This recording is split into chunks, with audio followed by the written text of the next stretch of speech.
유튜브로 읽는 박정희 전기 9권 총 들고 건설하며 보람에 산다. 자주 국방노선.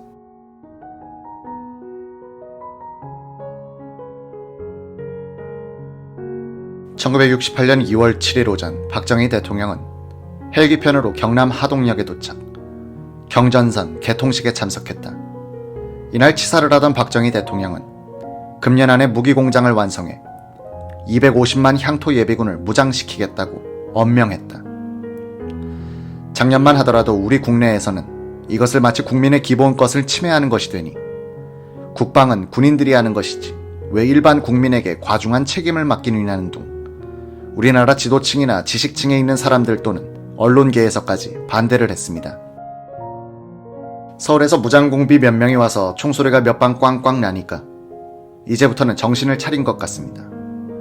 앞으로는 이것보다 훨씬 더 공산당의 발악적인 행동이 있다는 것을 전 국민이 각오를 하고 적이 오면 우리도 같이 무기를 들고 나와서 싸우겠다는 국방에 대한 개념을 가져야 하겠습니다. 유엔군이 와서 도와준다. 전쟁이 일어나면 미국이나 유엔군이 무기를 가져와서 적을 방어해 줄 것이다. 전쟁이 일어나면 그렇게 될지 모르지만 우선 1차적으로는 우리 힘으로 우리가 방어를 해야 되겠다는 그런 결심이 없는 그런 국방을 가지고는 안 된다는 것을 절실히 느낍니다. 아랍 수천만 민족이 이스라엘 250만 민족에게 꼼짝 못하지 않습니까? 하루아침에 두드려 맞아서 없어졌습니다.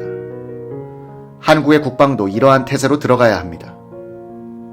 한국의 대통령과 정부 강요 및 여야 정치인들의 단호한 결의가 연일 신문지상에 보도되는 가운데 2월 7일 낮 미 국방부 고위 당국자는 한국군 장비 현대화의 일환으로 M16 소총을 지급하기로 결정했다고 발표했다. 2월 8일 오전 10시 박정희 대통령은 포터 주한 미 대사의 방문을 맞아 1시간 동안 요담했다. 그 시각 존슨 미 대통령은 의회에 대한 군원 1억 달러를 추가 요청했다.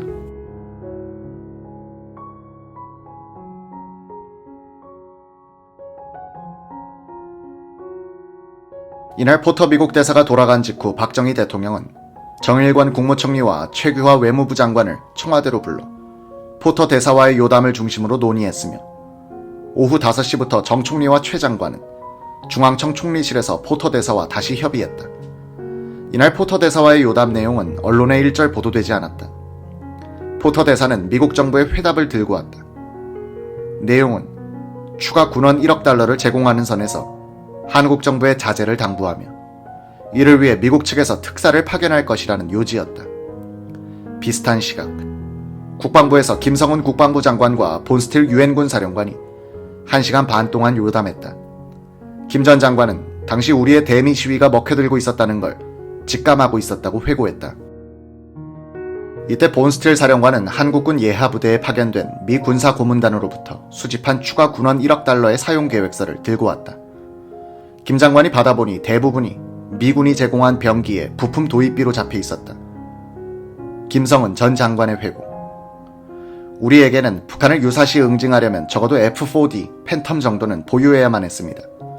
1억 달러면 팬텀 1개 대대가 보유 가능한 액수였죠. 저는 이것을 요구했습니다.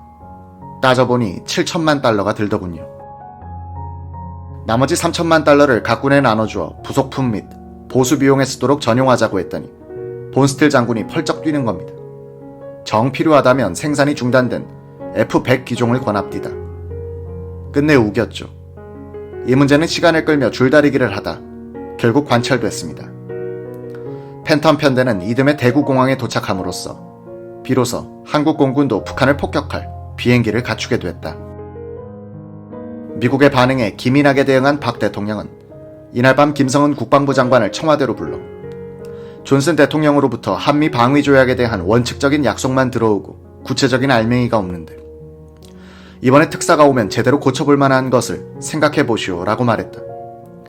김 장관은 기존의 한미 상호 방위 조약 내용 중 제3조에 공통한 위협에 대처하기 위하여 각자의 헌법상의 절차에 따라 행동할 것을 선언한다는 규정을 즉각 개입으로 개정해야 할 것이라고 말한 뒤 박 대통령의 동의를 얻었다.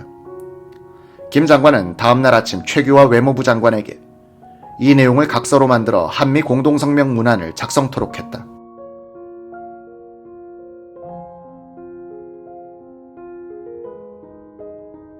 1968년 1월 23일 새벽 3시 45분 공해상에서 미 해군 함정 푸에블로호가 납치된 사건은 미 해군 사상 106년 만에 처음 있는 일이었다. 이 사건의 처리 과정에는 미국의 대한, 대북 정책과 남북한의 통일 전략 및 대미 협상 전략이 뒤얽혀 있다. 1968년까지 지속된 남북한 간의 통일 정책과 관련하여 잠시 박정희, 김일성의 입장에서 살펴보자. 김일성은 1950년 6.25 남침 전쟁을 통해 무력 통일을 시도했으나 실패하자 1954년 4월 26일 한국 통일 문제를 주제로 한 제네바 회담을 통해 평화 공세를 시작했다. 당시 제네바 회담에 참석한 북한 측 대표 남일은 외국군 철수 및 감군, 모든 절차를 논의하기 위한 전조선위원회 구성, 경제문화 교류 및 남북한 동일 의석에 의한 선거 등 6개항 통일 방안을 제안했다. 북한의 평화 공세는 1960년 4.19에 의해 다시 촉발됐다. 그해 8월 15일 해방 15주년 행사에 참석한 김일성은 연방제 통일 방안을 제시하고 평화 통일에 관한 호소와 성명을 연이어 발표했다. 4.19를 주도한 학생들은 통일 열기에 들뜨기 시작했다. 1960년 7월 29일 총선거를 통해 등장한 장면 정권 시절 우리 사회 일각에서는 김일성의 연방제 통일 방안을 긍정적으로 받아들였지만 이 같은 남북한 간의 접근은 이듬해 5.16 쿠데타로 정권을 잡은 박정희에 의해 부정됐다. 당시 박정희 최고회의 부의장은 장면 정권과 같은 혼란에 처한 사회에서 국토 통일을 주장하는 것은 국가적인 자살 행위나 다름없다고 규정했다. 1963년 12월 제5대 대통령으로 당선된 박정희는 군사적, 경제적으로 대남 우위를 확보하고 있던 북한의 연방제 통일화를 거부하면서 힘을 바탕으로 한 남북 협상이 가능할 때까지 통일 문제를 잠정 보류하는 전략을 취했다. 김일성은 1967년 초 비무장지대에 대한 무장 도발을 시작으로 통일 전략을 무력적화 노선으로 전환했다. 1969년 닉슨 독트린과 주한미군의 단계적 철수가 가시화된 직후인 1969년 10월까지 3년 동안 김일성의 대남 무장 도발은 지속됐다. 김일성은 무력 도발로서 남한 사회의 공포감과 불확실성을 증대시켜 경제 발전을 가로막으려 했다. 동시에 김일성은 미북 간 단독 교섭을 통해 한미 관계가 이관되기를 바라고 있었다. 이때까지 김일성의 전략이 한국과 미국의 공세적이었다면 미국의 안보 우산에 머물러야 했던 박정희 대통령은 미국과 북한에 대해 수세적이었다. 1.21 사태와 푸에블로우 납치 사건에 미국의 존슨 행정부가 보여진 대북 유화 정책은 오히려 박 대통령으로 하여금 공세적 입장으로 전환하는 계기를 마련해 주었다. 박정희 대통령은 북한의 계속적인 무력 도발과 미국의 대북 유화 정책으로 안보 위기에 직면하자 자주 국방 노선을 선택, 미국과 북한에 정면으로 대응했다. 그 결과 박 대통령은 김일성의 의도와는 정반대로 남한 사회 내에서 광범위한 국민적 단합을 이끌어낼 수 있었다. 이를 활용한 박 대통령은 삼선 개헌과 유신을 통해 집권을 연장하면서 국가 발전의 동력으로 전용한다. 한편 김일성은 대남 무력 적화 노선이 실패에 봉착하자 1970년 11월 노동당 제5차 대회를 통해 대남 전략의 기본 방향을 인민민주주의 혁명 노선으로 정했다. 이는 북한의 지원으로 남한의 인민들에 의해 남한 정부를 전복, 용공 정부를 수립하여 북한 정권과 합작으로 적화 통일을 성취하는 것을 골자로 한 것이었다. 1971년 8월 15일부터 1973년 8월 28일까지 지속된 남북 대화는 이런 평화 공세의 일환이었다.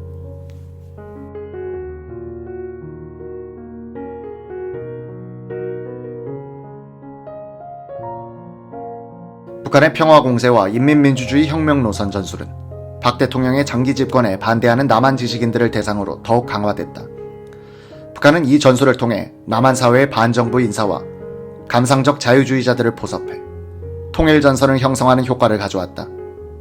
이 노선은 1979년 11.6으로 박 대통령이 사망한 이후 오늘날까지도 지속적으로 추진되어 온 대남 전술의 골격이다. 1968년 사건 당시 박정희, 존슨, 김일성 간 삼각구도의 변화를 추적해보자. 북한은 푸에블로우 납치 직후 함장 로이드 부커 중경으로부터 서면 자백을 받아낸 뒤 이를 방송함으로써 선전의 우위를 점했다. 우리 푸에블로호는 동해안을 따라 요도에서 7.6마일 떨어진 조선민주주의 인민공화국의 영해상으로 깊숙이 침입하여 여러 군사시설에 대한 정탐 활동을 벌이다가 자위적인 차원에서 출동한 인민군 해군 초계정에 납포됐다. 우리는 다만 북조선 정부의 관대한 용서만을 바랄 뿐이다. 함장 로이드 부커 중령.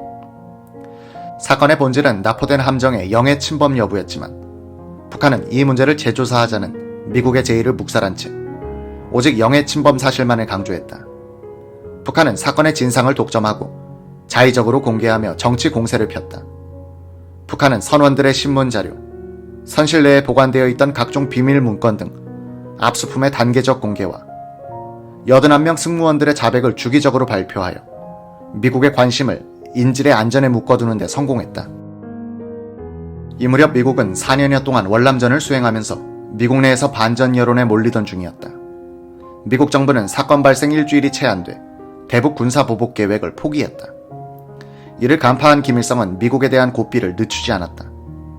김일성이 푸에블로호를 납치한 북한 해군에 격려문을 보낸 2월 2일, 판문점에서는 최초의 미북 간 비공개 회담이 시작됐다. 유엔이 인정하는 한반도 단독정부라는 정통성을 고수해오던 한국의 박정희 정부는 미국과 북한이 동등한 자격으로 협상하는 상황을 우려하며 한국 정부가 참여하는 공개 군사정전위원회 회담을 강력히 요구하고 나섰다. 한국은 판문점 군사정전위원회를 통해 미국이 121 청와대 기습 사태를 제대로 거론조차 하지 않고 있음을 지적하고 한국의 판문점 회담 참가를 요구했다. 이로써 한미 간 외교적 갈등이 빚어지기 시작했다.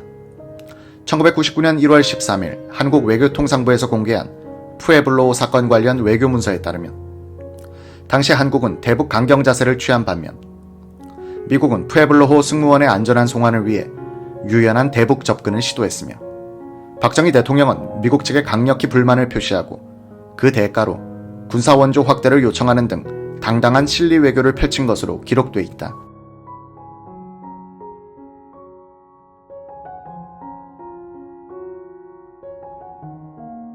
이때 박정희 정부는 한국만의 독자적인 무력 보복을 천명하여 미국 존슨 행정부에 압박을 가했다.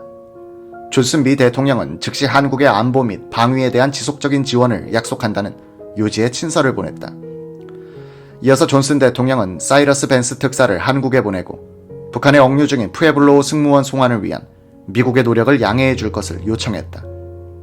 이 과정에서 한국은 미국으로부터 1억 달러의 추가 군원과 한미 방위조약 개정 등을 얻어낼 수 있었다.